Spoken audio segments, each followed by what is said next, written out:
قال الورد يذبل لك تلع من غصنه، واللغز يحتلف تهملك معنى، والشعر فطرة والفتى له فطنه، والشاعر الجيد يوضح مبنى، والبندق اللي طلقته في بطنه أحيان يقتل من تعز وتهوى، الجيد يوزن ما نطق به لسنه، والنذل لحن العيب يا كم غنى، شوف المطر لا جاب نهرب منه، ولو ما يغيب عنا المطر نتمنى، حاسس ان الصبر بي وانا ابنه، من كثر ما تحليت به يا غبنه، حرب انا والضيق ما بشهدنا، وعلى الرجال الوقت يوم ما اكسه،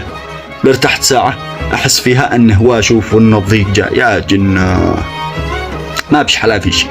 وحتى الفهنة ساعة تجي والانس ما عدنا هنا، اما الفرق هذا عليها اللعنة، خلاني اتجرع كؤوس المأساة،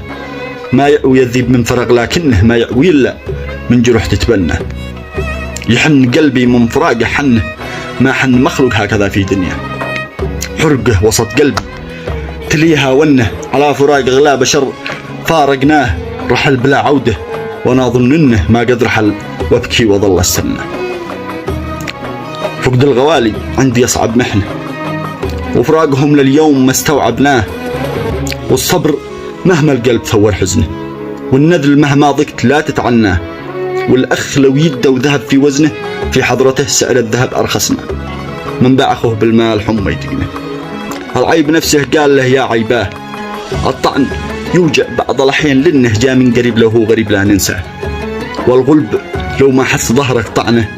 من شخص كان تقثى إذا حد غثاه، ما يستوي من هو نظيفه بطنه أبدا بمبطون ذله أخزا وزره، به ناس لو يهتان ما في ذهنه، وناس ما يرضى الهيانه تلفه، وناس يغير كل ساعة لونه مير بشك ما تعرف شو مغزاه، وناس أصبح مهنته بالفتنة، مهنته يربش على خلق الله، تلقاه تقول من حق أهل الجنة لكن بقلبه خبث يا كم دنه، الله يخدع من خدع من أمنه، لا صبحه رب السما لا هنه، قلت الكلام واضح وعطوا نذنه، ولعنه على ساعة بها صادفنا.